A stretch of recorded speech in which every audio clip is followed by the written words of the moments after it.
Could you walk me through your portfolio structure right now? Because it sounds like you're ready to weather a storm, and maybe capture upside if it presents itself. But like, what's it look like right now? If what you're expecting is a hard landing followed by a generational opportunity, if I were to summarize, walk me through what you got. Got it. Well, let me start by throwing a Doug Caseyism in there. It's funny you mentioned Doug. I think he even mentioned to you he's been to 160 countries. I've only been to 100 less than him. Well, I've been to 66, so I'm still working on growing up to be a Doug Casey. But Doug likes to say one of his favorite Caseyisms is you can't kiss all the girls. So if you can't buy everything, you can't be right about everything, you can't catch every bull market. And if you try, like if you did try to kiss all the girls, you get a lot of black eyes. Right?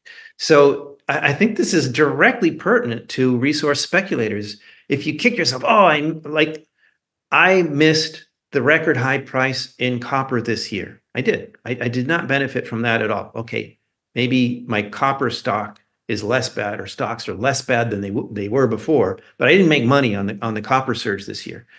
That's okay. I made money on my gold stocks and on my uranium stocks and on my silver stocks too, right? You don't have to kiss all the girls. So, don't get bent out of shape over, there was this opportunity here I didn't get. Just look at your results. Is what I'm doing working? So right now, I don't claim to know everything that's going to happen, but given my outlook, my portfolio is very simple.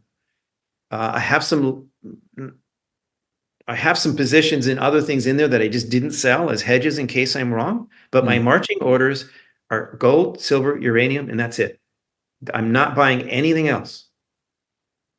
And I think all three of those will do well this year. And one more thing of beauty in that is, if I'm wrong about the recession, the uranium, I think, outshines the other two. Maybe silver's industrial side helps it outperform gold as well, but I'm not sure of that.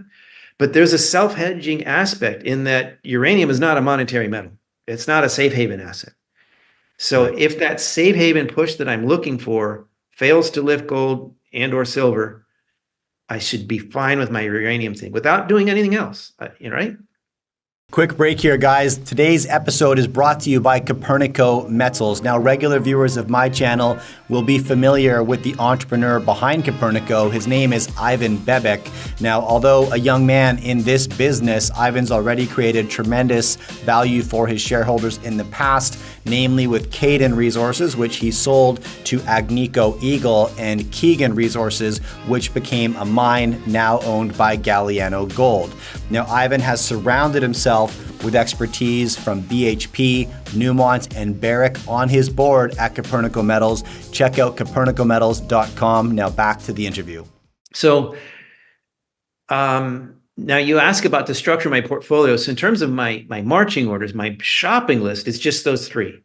Structure the portfolio, my idea of a barbell, and I like that idea. Instead of shooting down the middle of the road, safety is not in the middle.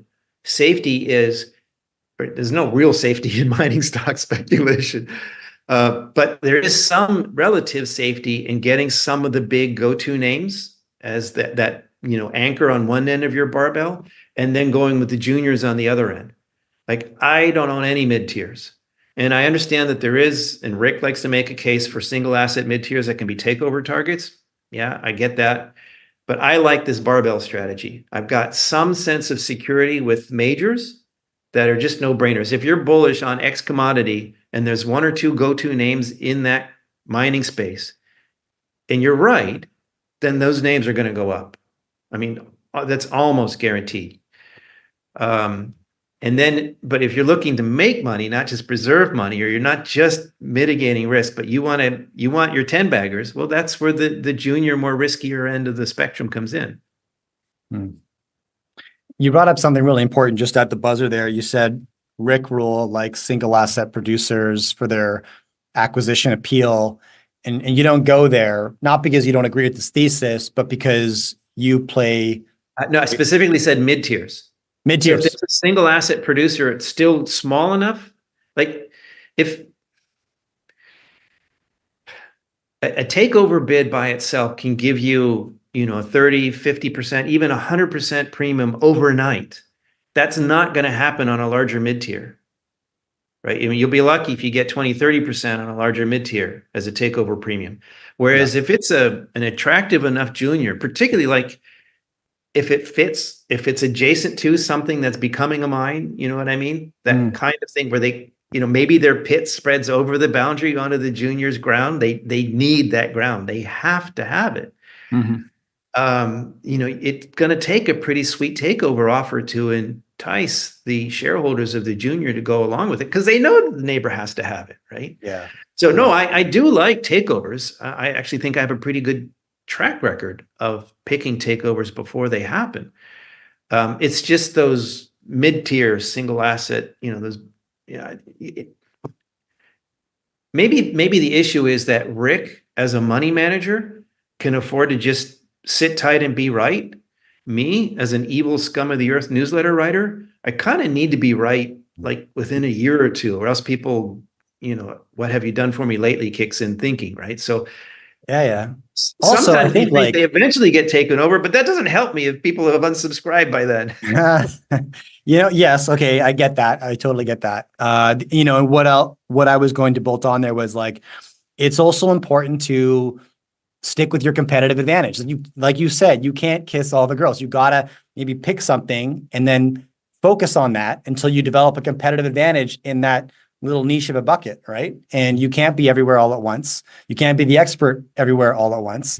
And so identifying where you want to play is a part of the journey of an investor that I think is overlooked by a lot of people. It's like, what kind of investor are you? Right? You should really know that. And that comes down to your risk tolerance, your time horizon for sure, right? Maybe the most overlooked question. And then understand you can't catch them all. You said you can't kiss every girl that dance. My brother told me there's a new bus every 15 minutes.